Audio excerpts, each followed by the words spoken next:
Welcome back to the Alex Jones Show. I'm David Knight. I want to switch gears here to attacks on what I see as the First Amendment, attacks on WikiLeaks.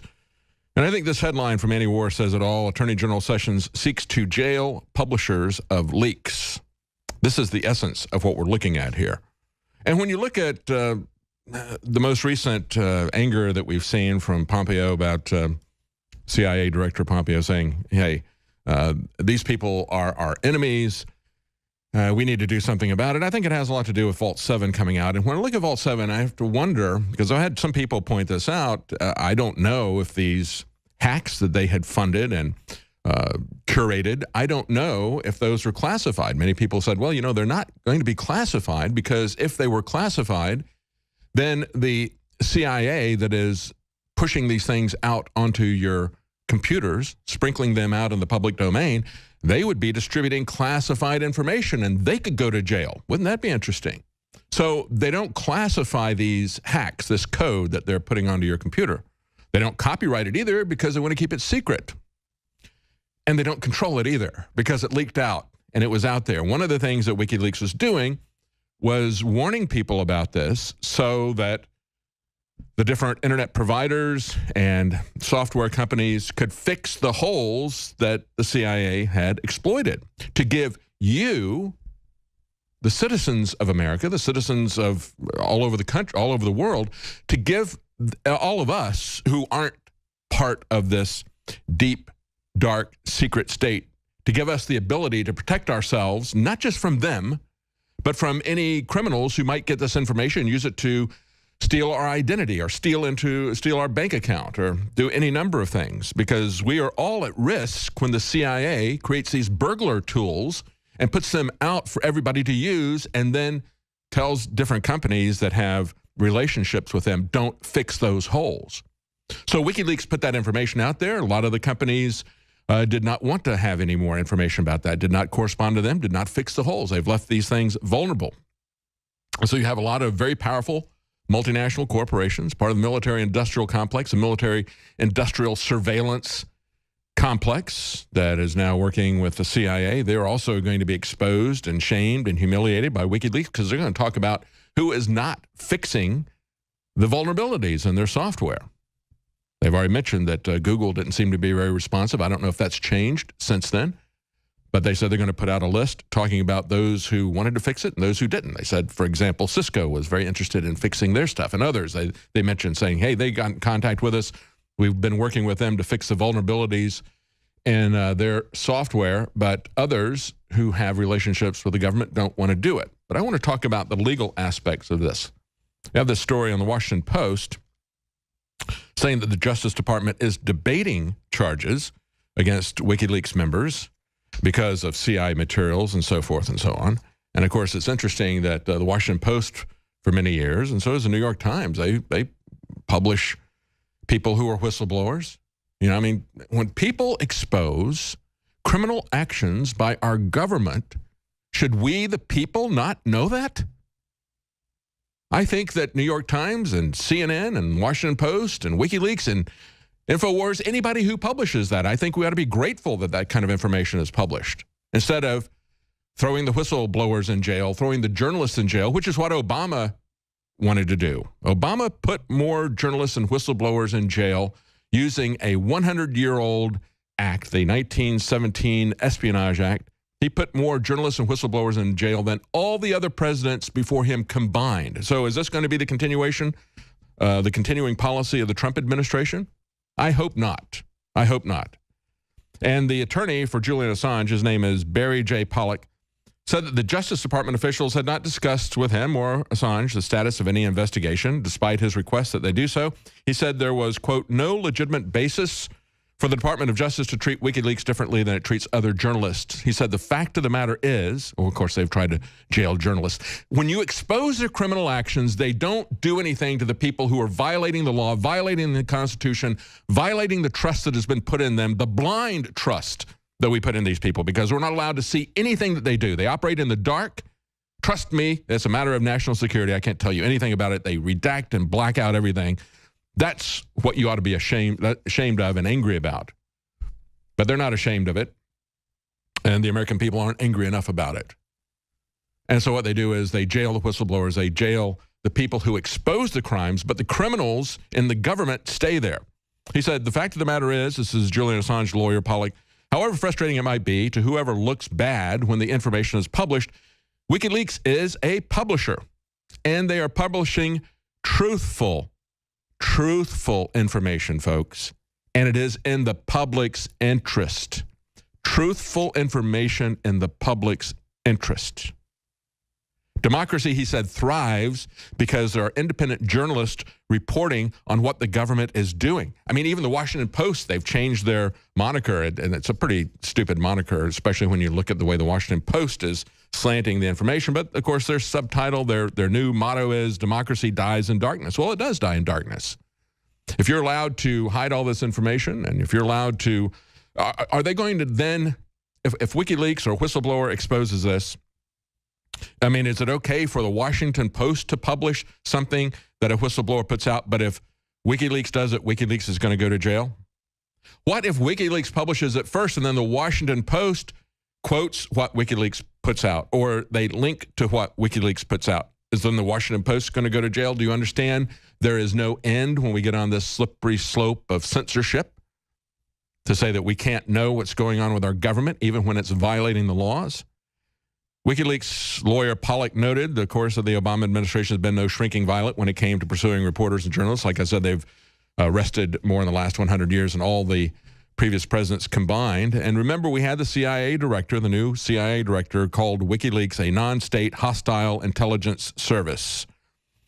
And I would say that what we are continually seeing is that the CIA is a secret state that is hostile to our Constitution, hostile to the values that we want in this country.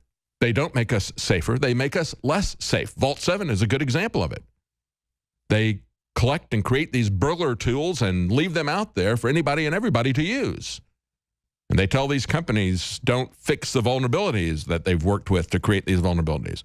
And then they also point out in a recent Washington Post op-ed piece, Julian Assange said that his group's motive was, quote, identical to the motive claimed by the New York Times and the Washington Post to publish newsworthy content. He said the media has a long history of speaking truth to power with purloined or leaked material.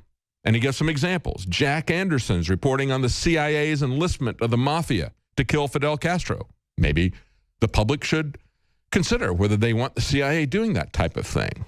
See? Should the CIA be assassinating people? Well, I guess we've had that discussion, and the public is just fine with that, as long as we do it with drones and that sort of thing. I'm not fine with it, but public seems to be fine with it. Nevertheless, the Providence Journal Bulletin's release of President Nixon's stolen tax returns. The New York Times publication of the stolen Pentagon Papers. Remember that? The Post's tenacious reporting of Watergate leaks. And, of course, that was being leaked to them by the number 2 guy at the FBI. And, of course, the FBI has never been political. Go back and look at the history of J. Edgar Hoover, and this was his number 2 guy, okay? Nevertheless, Assange wrote, he says, I hope historians place WikiLeaks publications in this pantheon. Yet there's widespread calls to prosecute me. And this is something he wrote before they started talking about that. He says he believes that the Justice Department rules barred a prosecution of him. He said if they follow their rules, if they follow the First Amendment, they shouldn't be pursuing a prosecution because we have a long history going back decades. We want to know when our government is involved in criminal action, and that's what they've done for us. But let's take a look at the other side of the First Amendment. Of course, we have this back and forth going on with Ann Coulter, whether she's going to be allowed to go to Janet Napolitano's Berkeley. You know, Janet Napolitano, she goes from being big sis to big brother, I guess, at Berkeley. But nevertheless, Howard Dean says, in talking about that, hate speech is not protected by the First Amendment. And then, of course, who declares what is hate? Who declares what is truth? Who declares what is controversial? And, of course, we've seen all of this being brought up by Google, by Facebook, by the Democrats, saying, even the FCC, the FEC, saying we're going to shut down anything that we think is hateful. And we will be the judges of whether it's hateful. We're going to shut down anything that we think is not truthful, and we will be the judges of whether or not it's truthful. And then even to the point that YouTube is saying, if we think your videos are controversial, we'll kill the monetization of it. Doesn't even have to be something that's hateful or false in their estimate. They don't even have to defend that. They just have to say, well, we think it's a little bit controversial. Maybe it's talking about religion, so we'll shut that down. And so this is where it goes, folks. And here's a good example from the week. And this was on Drudge Report today, talking about how Google operates as a monopoly. And it was an interesting example because they had this website called Celebrity Net Worth. They had a guy that founded this back in 2008, so 9 years ago. He was kind of curious about how much Larry David had a net worth of. Of course, he's a guy who was involved with Seinfeld and many other things. So he couldn't find any good data on it, so he thought, well, maybe other people are interested in it. So he started up a small media business. He eventually had a staff of 12 people to conduct detailed investigations. Then Google came up with the idea that they would do something themselves called featured snippets, which would give you the answers to search queries at the top of the search page. Well, that was his business. And so they came to him and they said, well, you know, we want to do some stuff on Celebrity Net Worth, so we'd like to use your information. He said, no, that's my business, and I spend a lot of money creating that content, and I'm not just going to give it to you for free. So he declined, and then they did it anyway. They scraped his site. They took the information off, and he said the interesting thing is about a year ago, February 2016, he had put in some fake listings for friends who are not celebrities to see if they would pop up in Google's featured answers. And they did. So they're going in. They don't vet the information. They don't do the work. They don't create the original content. They steal it and they monetize it.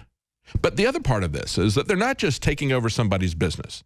They're not just taking over and shutting down the people who are actual content creators, who actually do the research, who put the stuff together. Instead, what they're doing is they're creating their own narrative, their own news. See, that's the way that they can do. This is where we really need to be concerned. That's another level of it. Yes, they create a monopoly, but they also, just like Facebook and Twitter, they also want to control content in a way that is politicized. And so it isn't simply that they're doing this for the money. Yes, they're doing it for the money, and they get a lot of sweetheart deals and crony capitalism involved with the government when they help the government with their narratives when they push this through. And as they point out, and this is something we all should start looking at and try to help some of their competitors. They point out that in this article that DuckDuckGo is a superior tool when looking for less immediate material. They said 80% of the online search traffic there is first mover advantage. In other words, they're looking for the people who are creating the content, trying to reward the people who create the content instead of the people who just steal it and then monetize their theft, which is what's going on. Another example of this, the Newseum. This is a story from a couple of days ago from the Free Beacon. And if you don't know, the Newseum is a museum of news in Washington, D.C. And they're oh so special about their worship of the First Amendment. They have a great big marble plaque of the First Amendment when you walk in the place, and they want to tell you about news and how important news is, and it's the fourth estate and so forth and so on. And they just gave a free speech award to Apple's CEO, Tim Cook. And this is a guy, like Facebook, who has bowed down to every demand for censorship that is given to him, except when it is in America, okay? Said it was only a few months ago that Apple removed the New York Times app from the Chinese version of the App Store. So they took out the New York Times because the Chinese didn't like the New York Times. You think the Chinese government wants InfoWars on the App Store? Do you think they want... Do you think that Apple wants any of our news articles on Apple News? No, they want to try to curate the news for you. They want to try to take control of the news for you. And as they point out in this Free Beacon story, they say the move limits access to one of the few remaining channels for readers in mainland China to read the New York Times without resorting to special software. And this wasn't the first time that Apple had accommodated the communist dictatorship in its quest to deny. Apple has previously removed other less prominent media apps from its China store. The Times asked Apple what was going on, and they said, well, we're merely complying with the request of Chinese authorities. And they said, well, it's funny, but a year earlier, he self-righteously refused to comply with the FBI request to unlock an iPhone for an investigation of the San Bernardino shooting terrorist. And understand, that was nothing but virtue signaling. They're giving this information to the government when they want it. When this whole debate was going on, so I talked to John McAfee, interviewing him. He said, we said, you can't give tools over to the FBI as the FBI was demanding anyway. because the FBI isn't going to be able to keep track of them. They're going to lose them. They're going to go into the public domain.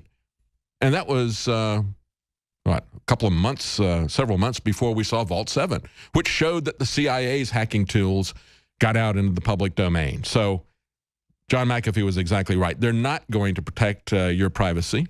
They're not going to keep control of these tools. We don't want to let them have those tools. And they say, you know, what connection does Tim Cook have to the cause of the free press other than suppressing it for profit? And then they pointed out at the very bottom of the article, so why would they give Tim Cook, Apple Computer, removing even the New York Times if the Chinese government demands it, why would they give him an honor like this? And as he said, well, somebody who was a commenter on this story said that Apple is a platinum sponsor of the museum's Free Expression Awards. How's that for irony and hypocrisy? And as he says, mystery solved. Exactly. It's what we just saw with GM, how they're going to make sure that they don't have somebody at the National Highway Traffic and Safety Administration shut down their crazy scheme to just have the car shut down in the middle of the road. In ancient times, man roamed the earth in a constant state of hunting or being hunted. Introducing Caveman, where cutting-edge science meets ancient super nutrients. Secure your bottle right now at InfoWarsStore.com.